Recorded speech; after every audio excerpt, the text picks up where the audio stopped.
তাকদীর। আল্লাহর তৈরি ওই প্রাকৃতিক আইন অনুযায়ী মহাবিশ্বে যা কিছুই সংগঠিত হচ্ছে তা আল্লাহর অতাৎক্ষণিক ইচ্ছা অর্থাৎ নন ইনস্ট্যান্টিনিয়াস উইচ অনুযায়ী সংগঠিত হচ্ছে বলে সহজেই বলা যায় কিনা? আল্লাহর তৈরি ওই প্রাকৃতিক বিধান, ওই প্রোগ্রামিং, ওই বিধিবিধান, ওই ন্যাচারাল ল অনুযায়ী যে কাজই হচ্ছে তা আল্লাহর ইচ্ছায় হচ্ছে, কিন্তু সেই ইচ্ছা তাৎক্ষণিক না, অতাৎক্ষণিক ইচ্ছা। আল্লাহর অতাৎক্ষণিক ইচ্ছা হচ্ছে। কথাটা ঠিক আছে কিনা? হাদিসের পাশে এই প্রোগ্রামিংটা আল্লাহ তৈরি করে রাখছেন সৃষ্টির 50,000 বছর পূর্বে। তাহলে এটা হচ্ছে আল্লাহর এই যে প্রোগ্রামিংগুলো তৈরি বিধিবিধান করছেন, এগুলো হচ্ছে অতাৎক্ষণিক ইচ্ছা। কোনো কাজ সফল হওয়ার অর্থ কি? মানুষের তাৎক্ষণিক ইচ্ছা ও কর্ম প্রচেষ্টা এবং আল্লাহর অতাৎক্ষণিক ইচ্ছা তথা আল্লাহ তৈরি সফল হওয়ার প্রাকৃতিক আইন মিলে কাজটি সফল হওয়া। এটি কাজ সফল হওয়ার কিভাবে হয়?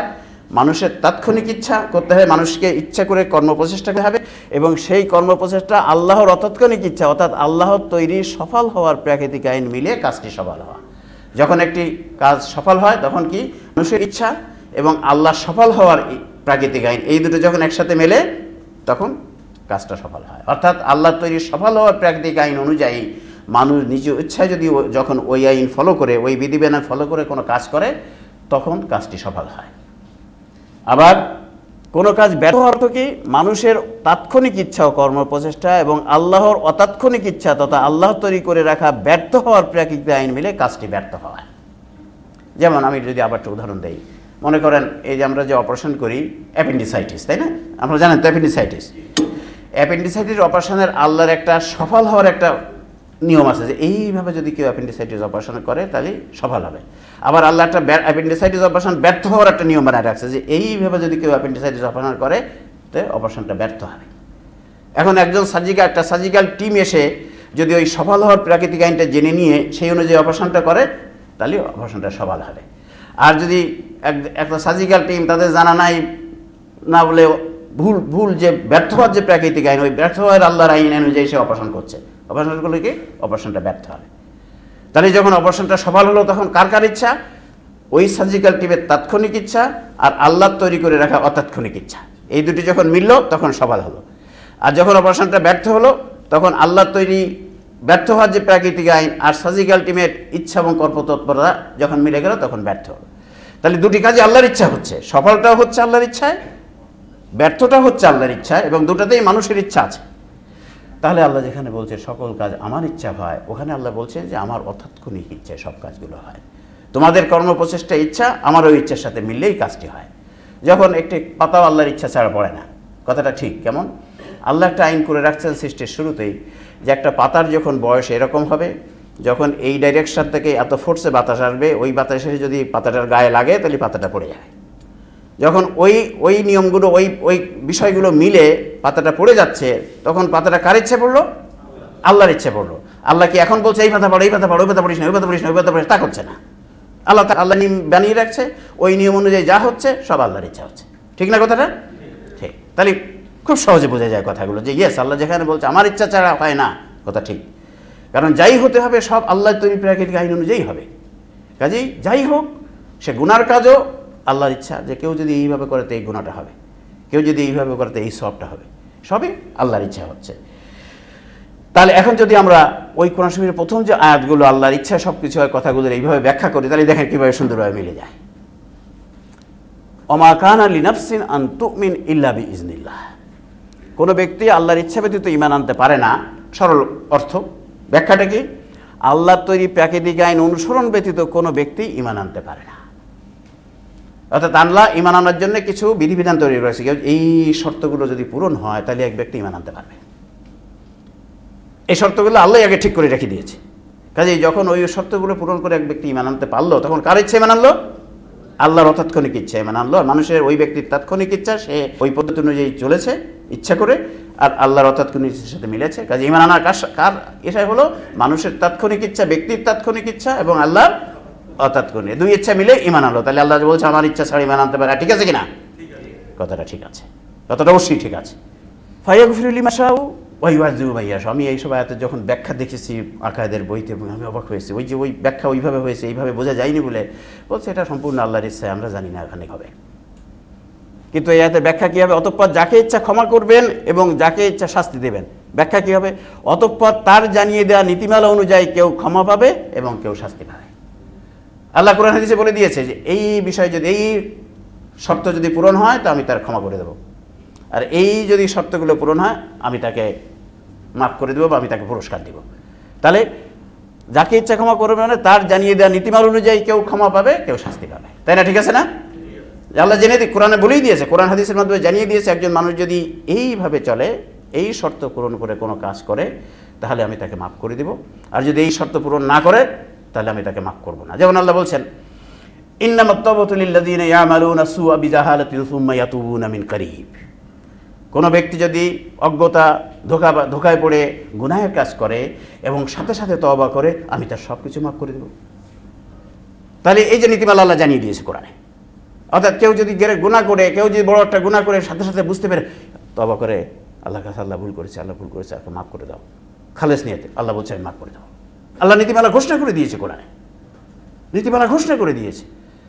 আবার বলছে, ওয়ালাইসাতিত তাওবাতু লিল্লাযীনা ইয়ামালুনা সাইয়্যাতি হাত্তা হাযারা আহাদাহুমুল মাউত ক্বালা ইন্নী তুবতুল আন। ওই ব্যক্তির তওবা আমি কবুল করিব না যে ব্যক্তি গুনাহ করতে করতে মৃত্যু এসে গেলে তওবা করে। তাহলে নীতিমালা ঘোষণা করে দেওয়া হয়েছে যে গুনাহ করতে করতে আজরাইলকে তারা জানি না, এখনো হাঁটুর বল আছে, এখনো তো বয়স মোটে 30 বছর, করতে থাকি না। তারপরে যখন আজরাইলকে দেখে তখন বলে মৌলানা সাহেব ডেকে নিয়ে আসো তওবা করায়, কেন? তা হবে না, আমি তার গুনাহ মাফ করব না। নীতিমালা আল্লাহ জানিয়ে দিয়েছে। আল্লাহ কি এই জানিয়ে দেয় নীতিমালা পরকালে ভঙ্গ করবেন? করবেন কিনা আপনারা বলেন? করলে আল্লাহ কি হবেন? ওয়াদা খেলাপকারী হবেন, নাউজুবিল্লাহ, তাই না? ওয়ালা তুখলিফুল মিয়াদ। আল্লাহ বলছেন আমি ওয়াদা ভঙ্গ করি না, আমি ওয়াদা ভঙ্গ করি না, ঠিক না? তাহলে এখানে আয়াতটা এইভাবে ব্যাখ্যা করলে খুব সুন্দর ব্যাখ্যা হয়, যেটা সব আয়াত সম্পূরক হয়ে যায়। আবার এখানে বলছে ওমা তাশাউনা ইল্লা আন ইয়াশা আল্লাহু রাব্বুল আলামিন। আর তোমাদের ইচ্ছায় কিছু হয় না যতক্ষণ না রব্বুল আলামিনের ইচ্ছা করেন। এর ব্যাখ্যা, এটা ব্যাখ্যা হবে, কথাটা ব্যাখ্যা কী হবে? তোমাদের ইচ্ছা ও কর্মপ্রচেষ্টা আল্লাহর তৈরি প্রাকৃতিক আইন অনুযায়ী হলেই শুধু কোনো ঘটনা দুর্ঘটনা সংঘটিত হয়। তোমাদের ইচ্ছা প্রচেষ্টা আল্লাহ তৈরি প্রাকৃতিক আইন অনুযায়ী হলেই খালি কোনো ভালো ঘটনা বা খারাপ ঘটনা হয়, দুর্ঘটনাও হয়, ভালো ঘটনা হয়, সে কথাটা আল্লাহ এখানে বলেছেন। তাহলে আমরা এখন বুঝতে পারলাম, ইয়েস, যে আল্লাহ যেখানে বলেছে যে আমার ইচ্ছায় সব কিছু হয়, আবার যেখানে বলছে তোমাদের ইচ্ছায় হয়, কর্মফলের জন্য তোমরা দায়ী, সব কিছু ঠিক আছে। ঠিক আছে কিনা? সব কিছুই সত্য এবং আল্লাহ অত্যন্ত ন্যায় বিচারক, ঠিক না? আল্লাহ সিলেবাস জানিয়ে দিয়েছেন, আল্লাহ আমাদেরকে গুনার কাজ করার, সঠিক কাজ করারও ক্ষমতা দিয়েছেন। সঠিক কাজ, গুনাহ, ন্যায়ের সৎ কাজ করতে যে সমস্ত জিনিস লাগে, উপাদান লাগে, সব আছে না? সব হাজির আছে। আবার অসৎ কাজ করতে যেসব উপাদান লাগে তাও আছে না? তাহলে ওই যে পরীক্ষার ছাত্র ছাত্রীকে যে কাগজ কলম, খাতা কলম দিতে হয়, সব আল্লাহ দিয়েছে। আবার আমাদেরকে ইচ্ছা ফ্রি করে দিয়েছে, আমাদেরকে বাধ্য করা হয়নি। বলছে তুমি মিথ্যা কথা বলতেও পারো, সত্য কথা বলতেও পারো, ঘুষ খাইতেও পারো, না খাইতেও পারো, এখন তোমার ইচ্ছা। কাজে আল্লাহ ডেফিনেটলি সমস্ত কন্ডিশন ফুলফিল করেছে যাতে বিচার, ন্যায় বিচার হয়। এখন পরবর্তী কথা হচ্ছে, মহান আল্লাহ তার তৈরি প্রাকৃতিক আইন জানিয়ে দিয়েছেন কিনা। ওই যে প্রথম পরীক্ষা নিয়ে পুরস্কার শাস্তি দেওয়ার একটা শর্ত হচ্ছে সিলেবাস জানায় দেওয়া, তাই না? সিলেবাস জানায় দেওয়া, সব পরীক্ষার সিলেবাস জানায় দেয়। তা আল্লাহ সিলেবাস জানিয়েছে কিভাবে, জানিয়ে দিয়েছেন কিনা? মহান আল্লাহ তার তৈরি প্রাকৃতিক আইন জানিয়ে দিয়েছেন কিনা। সূরা বালাদের 10 নম্বর আয়াত, ওয়াহাদাইনাহুন নাজদাইন। আমি তাকে উভয় পথ দেখিয়েছি, উভয় পথ, উভয় পথ, সঠিক পথে বলে দিয়েছি, ভুল পথে বলে দিয়েছি। তারপর বলেছে এখন তুমি স্বাধীন, তুমি যদি সঠিক পথে যাও কল্যাণ পাবা, ভুল পথে গেলে, গুনাহেতে গেলে অকল্যাণ হবে, দুনিয়াতেও হবে, পরকালেও হবে। ব্যাস, আমি উভয় পথ জানিয়ে দিয়েছি। তাহলে আল্লাহ জানিয়ে দিয়েছেন কিনা? কীভাবে জানিয়ে দিয়েছেন? কোরআন, সুন্নাহ, আকল, এই তিনটের মাধ্যমে জানিয়ে দিয়েছেন। কোরআন, সুন্নাহ, আকল, বিবেক। আবার বলছেন সূরা দাহারে, ইন্না হাদাইনাহুস সাবিলা ইম্মা শাকিরা ওয়া ইম্মা কাফুর। আমি তোমাদের সঠিক পথের সন্ধান দিয়েছি, এখন তারা সেগুলো অনুসরণ করে কল্যাণ প্রাপ্ত শকরকারী হতে পারে অথবা কল্যাণকারী হতে পারে। আল্লাহ বলছে জানিয়ে দিয়েছি। যখন আল্লাহ বলছে জানিয়ে দিয়েছি, নিশ্চয়ই জানিয়ে দিয়েছেন। কিভাবে জানিয়ে দিয়েছেন?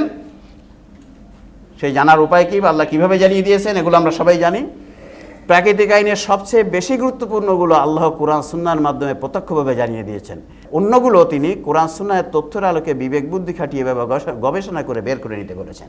আল্লাহ কীভাবে জানিয়ে দিয়েছেন? যেগুলো মোস্ট ইম্পর্টেন্ট, যেগুলো না হলে মানুষের জীবন সরাসরিভাবে ব্যাপক ক্ষতিগ্রস্ত হবে, সরাসরিভাবে ব্যাপকভাবে ক্ষতিগ্রস্ত হবে, সেগুলো তিনি কোরআন সুন্নাহর মাধ্যমে, প্রাকৃতিক আইনের সবচেয়ে বেশি গুরুত্বপূর্ণগুলো আল্লাহ কোরআন ও সুন্নাহর মাধ্যমে প্রত্যক্ষভাবে জানিয়ে দিয়েছেন। আর অন্যগুলো যেগুলো অতটা ইম্পর্টেন্ট নয়, সেগুলো কি করেছেন? কোরআন সুন্নাহের তথ্যের আলোকে বিবেক বুদ্ধি খাটিয়ে গবেষণা করে বের করে নিতে বলেছেন। কীভাবে বলছেন দেখুন, আল্লাহ বলছে কোরআন সুন্নাহ থেকে প্রাকৃতিক আইন জেনে নেওয়ার কথাটি আল্লাহ যেভাবে বলেছেন। কীভাবে বলেছে? শাহরুর রমাদান আল্লাযী উনজিলা ফীহিল কুরআন হুদাল লিন-নাসি ওয়া বায়্যিনাতিম মিনাল হুদা ওয়াল ফুরকান। রমজান মাস, যে মাসে কোরআন নাজিল হয়েছে, কোরআন সকল মানুষের জীবন পরিচালনার পথনির্দেশ, অর্থাৎ প্রাকৃতিক আইন ধারণকারী কিতাব। কোরআন হচ্ছে প্রাকৃতিক আল্লাহর তৈরি প্রাকৃতিক আইন ধারণকারী কিতাব, যা স্পষ্ট বাণী ধারণকারী এবং সত্য মিথ্যার পার্থক্য। অর্থাৎ আল্লাহ বলে দিলেন কোরআন হচ্ছে আমার যে প্রাকৃতিক আইন আমি তৈরি করেছি, সেই প্রাকৃতিক আইন সমস্ত পথনির্দেশ আমি কোরআনে লিখে রেখেছি। অন্তত প্রথম স্তরের সকলগুলো ওখানে লেখা আছে, অনেক দ্বিতীয় স্তরের আছে, কিছু অমৌলিক আছে। আবার এখানে কি বলছেন? ইকরা বিসমি রাব্বিকাল্লাযী খালাক, খালাকাল ইনসানা মিন আলাক, ইকরা রাব্বুকাল আকরাম আল্লাযী আল্লামা বিল কলম, আল্লামাল ইনসানা মা বিল ইলম। পড়ো, কোরআন পড়ো, কোরআনের জ্ঞান অর্জন করো। প্রথম শব্দ বললো আগে জেনে নাও প্রাকৃতিক আইনগুলো কি। কোরআন পড়ে জেনে নাও যে তোমাদের জীবনের সফল হওয়ার প্রাকৃতিক আইন কি, ব্যর্থ হওয়ার প্রাকৃতিক আইন কি। এগুলো মূল কথাগুলো জেনে নেওয়ার জন্য প্রথমে কোরআন পড়ো।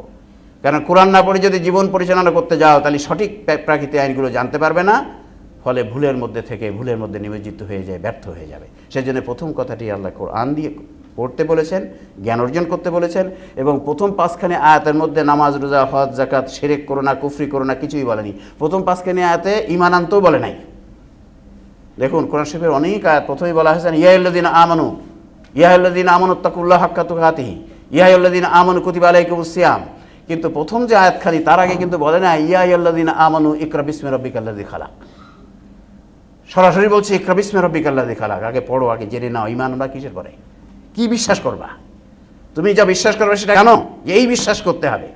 আগে কোরআন পড়ে জেনে নাও কি তোমাকে বিশ্বাস করতে হবে। কি অপূর্ব, কি বাস্তবসম্মত সব বিষয় কোরআনে। এরপর চলুন, মা আতাকুমুর রাসূলু ফাখুযুহু ওয়া মা নাহাকুম আনহু ফান্তাহু। তোমরা সবাই জানি, আমরা জাস্ট একটা সাথে আর একটু মিলিয়ে দিচ্ছি। রসুল কথা কাজ সমাতনের মাধ্যমে যা কিছু তোমাদের দিয়েছেন তা গ্রহণ করো এবং যা নিষেধ করেছেন তা বর্জন করো। বলছেন রসুলের সুন্নাহর মাধ্যমে আল্লাহ প্রাকৃতিক আইন জানিয়ে দিয়েছে। তোমরা রসুলের সুন্নাহগুলো জেনে নাও, তাহলে আল্লাহ তৈরি ন্যাচারাল ল কি, প্রাকৃতিক আইনকে তোমরা জেনে নিতে পারবে। তাহলে জেনে নেওয়া আল্লাহ এভাবে বলে দিলেন। কোরআন সুন্নাহে জানিয়ে দেওয়া কয়েকটি প্রাকৃতিক আইন আমরা যদি দেখি, কোরআন সুন্নাহ কী কী জেনে দিয়েছে। হত্যা বন্ধ করা কি আইন কি? অন্যায়ভাবে হত্যাকারীকে রাষ্ট্রীয়ভাবে স্বল্প সময়ে বিচার করে জনসমক্ষে হত্যা করা। বলছে অন্যায় হত্যা বন্ধ করার প্রাকৃতিক আইন, আল্লাহর জানানো প্রাকৃতিক আইন কি, কোরআন সুন্নাহর মাধ্যমে জানিয়ে দিয়েছেন। তোমাদের সমাজে যে হত্যা হচ্ছে, গুপ্ত হত্যা হচ্ছে বা সন্ত্রাসী করে হত্যা করা আছে, বন্ধ করার প্রাকৃতিক আইন কি, আমার তৈরি প্রাকৃতিক আইন কি? আল্লাহ বলেছেন কোরআনে যে তোমরা ওই গুপ্ত হত্যাকারীকে ধরে স্বল্প সময় বিচার করে জনসমক্ষে হত্যা করে দাও। যদি সেটা কেসাস বলে, এটাকে কেসাস, যদি এটা করতে পারো, দেখবা যে একজনকে হত্যা করলে অসংখ্য জীবন বেঁচে যাবে। এটা মনে করলে যে আর কি নৃশংস বিষয়, কি নৃশংস বিষয় মানুষের জনসমক্ষে হত্যা করা। নৃশংস নয়, আপনি যদি একজনকে হত্যা করলে লক্ষ লক্ষ জীবন বেঁচে যায়, তাহলে আমরা একজনকে হত্যা করবো কিনা? অবশ্যই করবো। লক্ষ লক্ষ যদি জীবন যায়। আল কিসাসু হায়াতুকুম ইয়া উলুল আলবাব। এই কিসাসের বিধান হচ্ছে তোমাদের জীবন। তোমরা যদি এই কিসাসের বিধান চালু করতে পারো, দেখবা লক্ষ কোটি জীবন বেঁচে যাবে। আবার বলছে চুরি বন্ধ করার প্রাকৃতিক আইন, ধনী চোরদের হাত কেটে দেয়। বলছে চুরি বন্ধ করতে চাও সমাজ থেকে, ওই যে ব্যক্তি গাড়ির মডেল আটার জন্য চুরি করছে, ওকে ধরে এনে বিচার করে হাত কেটে ছেড়ে দাও, সমাজে ঘুরে বেড়াক। ওই বলে আরে দেখছো কি একটা বর্বর আইন, বর্বর আইন, হাত কেটে দেয়। না, এটা বর্বর আইন নয়।